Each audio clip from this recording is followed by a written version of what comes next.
Hello and welcome to True Crime Rocket Science, the most authentic voice in true crime. In this episode, we're looking at the patriarch of the Moorman family, Suzanne's father, Gene.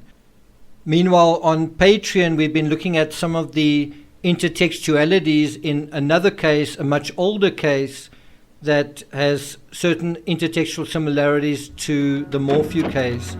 A wife disappearing completely, never to be seen again. A husband implicated in her murder, her body never being found, and of course that is Robert Durst. Something else that intrigued me in the photo of Suzanne with her father is the cap that he's wearing, and I was wondering what AIFP stands for. Well, it stands for American International Forest Products, and you can actually see everything about them on the website lumber.com. I have in the past spoken about the importance of history, even ancient history, in this case. Some people have laughed that off, saying that what possible significance can there be in trees? And you might think that is funny. Those who know me know that I tend to dig far and wide when I do my research, and I've been reading up on an excellent book called Landscape and Memory, dealing with concepts such as empire and Arcadia.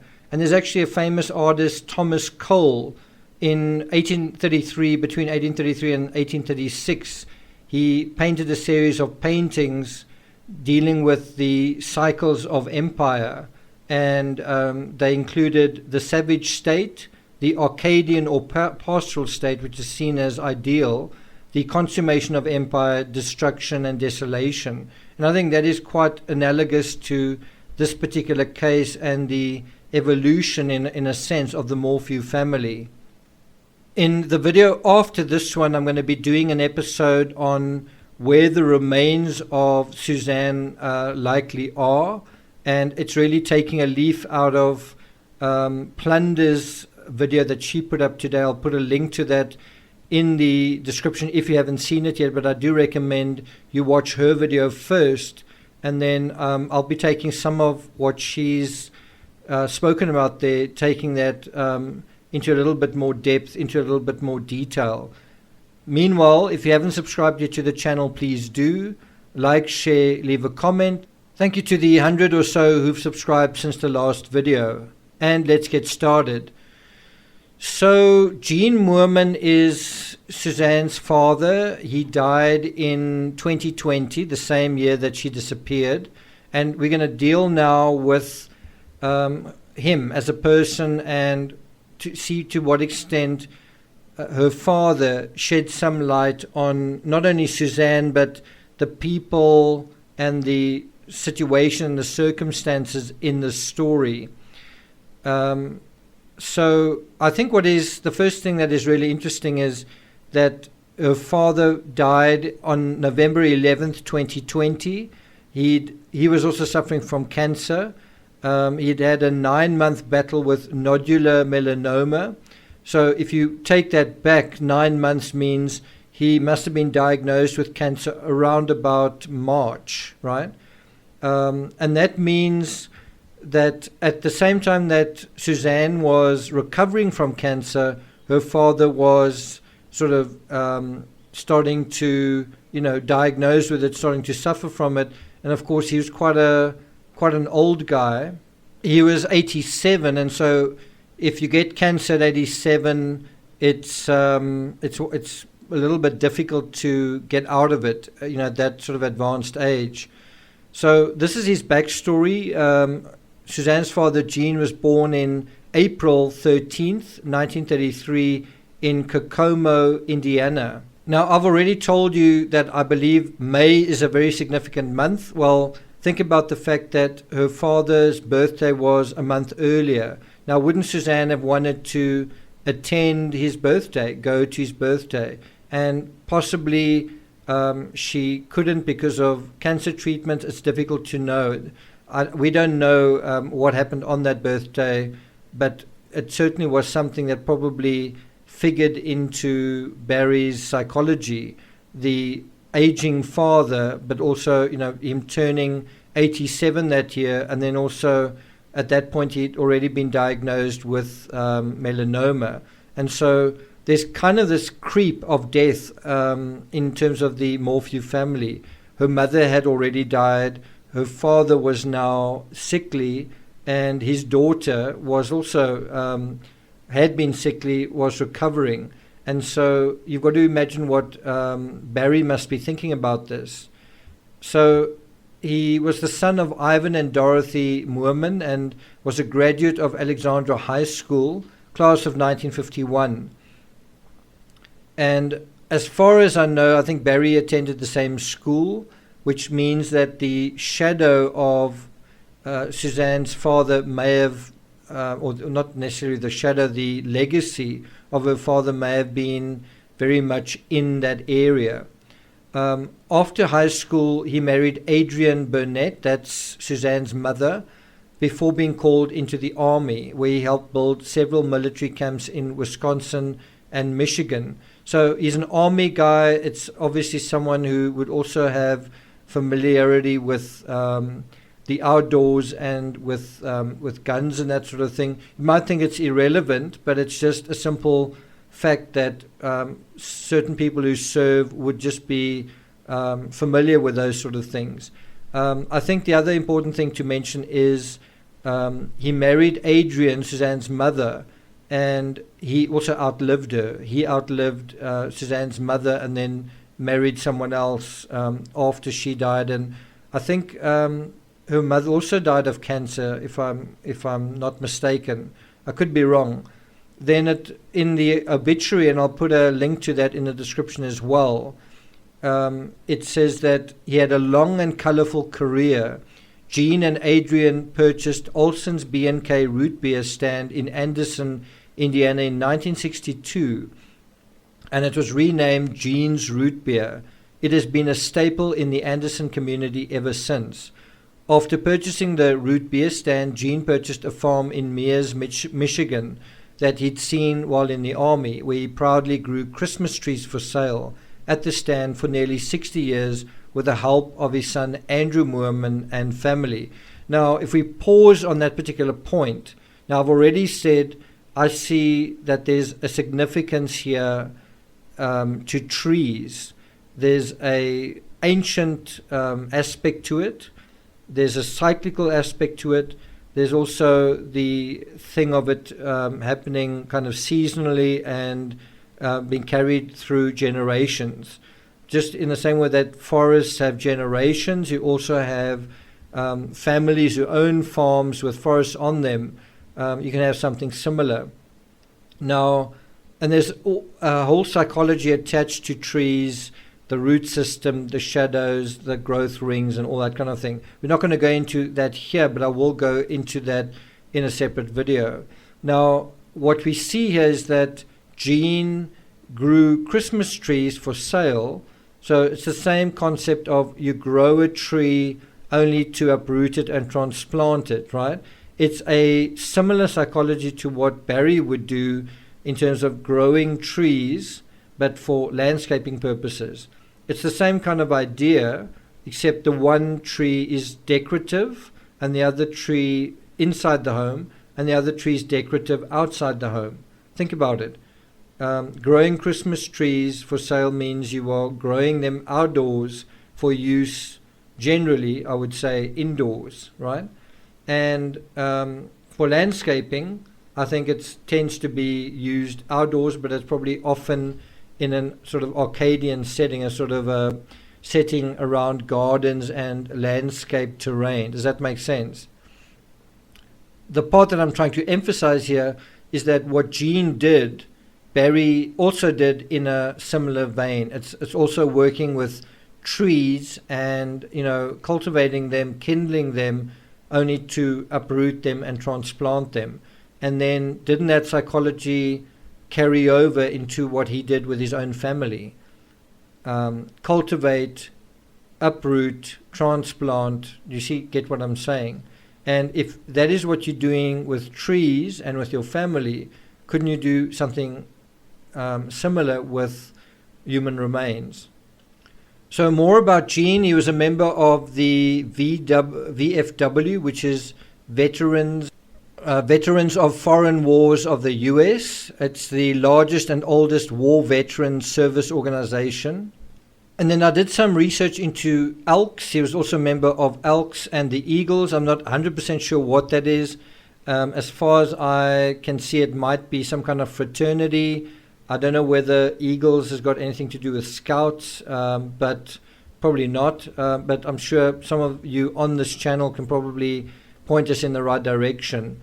But it just shows that he was quite a community-orientated fellow, part of clubs and certain organizations. I think the fact that he worked in the sort of beer market and also growing Christmas trees meant that lots of families and societies and groups and the community would have known him quite well. And that's what they say, that he was well known in Madison County, Indiana, also Oceana County, Michigan, and Okeechobee, probably mispronouncing that, in Florida, where he wintered for many years. So it's saying that he is well known across various counties, right? Obviously not Colorado. It goes on to describe his personality, that he lived life with a fun-loving spirit, and he would often go boating from Indiana to Key West on his Sea Ray named the Root Beer Float. And his organization of the annual Alexandria reunion for decades in Okeechobee, or the classic line after Twinkle in His Blue Eyes, let's go see if we can't find some trouble. Now, I think when you look at those concepts, we often see Barry and Suzanne with boats behind them, and you get the sense that this is where it comes from. It comes from the patriarch, it comes from the fun-loving Gene, living life to some extent on boats, and I guess in the sea as well. He was probably a fisherman as well, and so he called his boat Sea Ray, not River Ray, and so he probably was someone who would often go out to sea. But you get the sense that was something that Barry participated in, that came from the Moorman family, right? Then the Alexandria reunion, his organization of that, gives you a sense of why it also resonated with Suzanne to participate in her own reunion, her high school reunion after 30 years. And you've got to wonder, would Barry have wanted her to do that? If Barry wanted her to disappear, if Barry wanted her for people to forget about her, if Barry wanted her to sort of go missing and oh, well, I don't know what happened to her, he wouldn't want people to see her too soon before that again. He wouldn't want people to be reminded of her. He would prefer people to think that she went to Colorado and then not know what happened after that. He probably didn't anticipate a big media frenzy. Then it says here that this is a very interesting paragraph in the obituary. It says that he's survived by 3 children, and then it mentions David Moorman, who we've not heard too much about, of French Lick, Indiana. Then Melinda Bormunk of Sevierville, I think that's Tennessee. Melinda we've heard a little bit about, and then Andrew Moorman has gotten quite involved. He's also from Indiana. And then there's also the stepson of Carrie Hasty of Battle Creek, Michigan. I think Carrie Hasty is the stepson in the sense that after his wife Adrian died, then I'm not actually sure how that exactly works. I'm not sure if he had a second wife. I'm not quite sure how that works, but there was certainly a case of, anyway, not quite sure how that worked. And then there are also 9 grandchildren, 1 great-grandson, and a number of cousins. And then this also refers to a traveling cat called Brown. And then it says very sort of briefly that Gene was preceded in death by his own parents, an infant brother, so one of his young siblings died, the mother of his children, that's Suzanne's mother, Adrian, and then his wife, Luann, and then his daughter as well. So if you think about it, Gene kind of outlived quite a lot of people. He outlived his infant brother, his wife, Adrian, his other wife, Luann. I'm not sure if her surname is Hasty. I'm not quite sure. And then his daughter. And that part must have been very, very hard for him suffering from cancer, his daughter suffering from cancer but kind of beating it, but then not being at his side, not being there to, and in other words, instead of her being there for him, she was literally gone. And this had to have worried him and caused a sense of heaviness and anxiety and distress to someone who was already suffering with their own affliction. And then it goes on to say, talking obviously about him in the care home situation, that he was gracious and thankful patient. He was especially thankful for the love and care of his grandsons, and so it goes on. And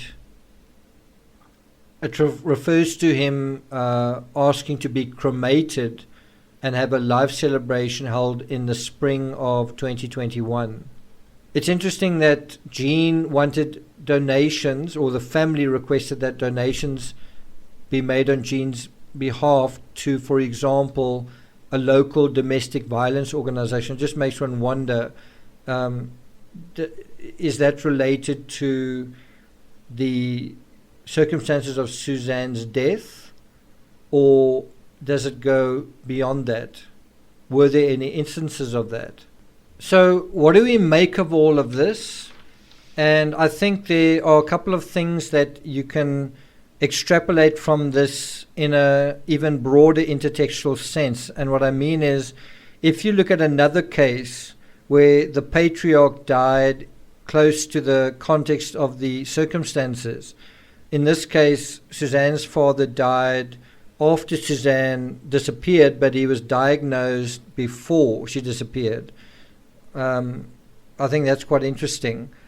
You can also look at it in the sense that Suzanne inherited money from her mother, and one wonders whether someone was thinking about that some kind of inheritance would have been in the offing, and what happens if Suzanne wasn't there to inherit it. Now, what I mean is, if Suzanne was due an inheritance and she disappeared, then someone else could inherit it, such as her granddaughters. And then who would be the custodian? I think one of them is still a minor. So you might have someone having guardianship over them, and who would then be the legal guardian and would potentially receive some of those funds. Of course, you've got to remember, if somebody disappears, they're not legally necessarily dead. And so in that scenario, you don't necessarily, things like inheritance don't necessarily go to a particular person. It depends. It depends on the circumstances.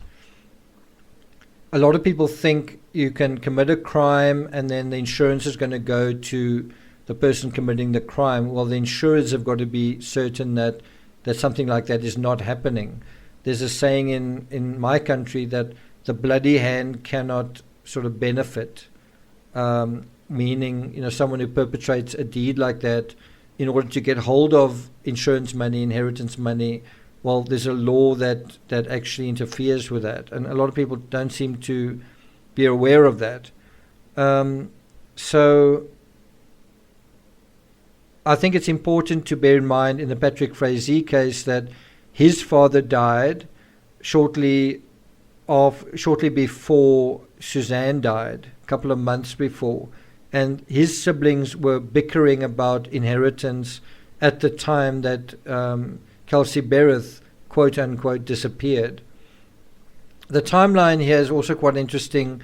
I mentioned it earlier. Gene was diagnosed with cancer in March, and then Suzanne disappears 2 months later. Is there a connection between those two things? And as I say, you might think, well, wouldn't the money go to his granddaughters anyway? Would the inheritance help Barry, right? If you want to think of those contextual circumstances, I don't think that is more. I don't think that is the issue as much as how would the money be controlled if Suzanne was there versus if she wasn't there. So there's money available, and bear in mind it could go to the Morphew children and pay for their studies, right? But who would be in control to some extent of that fortune? It's the essentially the full fortune of Gene Moorman in terms of the beer business and who knows what else. But I do think something that is just quite tragic in terms of all of this is Suzanne, if she hadn't disappeared, wouldn't she have left to be with her father? Wouldn't she have left Colorado and went to go and spend some time with her father? And could that have prompted her to want to move back to Indiana? It's difficult to know for sure what all of this means. As I said earlier, in the next episode, I'll be dealing with the disposal. It's a pretty gritty subject, but I'm going to be taking the whole topic further that Plunder raised in one of her recent videos. So look out for that. Again, if you haven't subscribed to the channel, please do like, share, leave a comment, and I'll see you guys next time.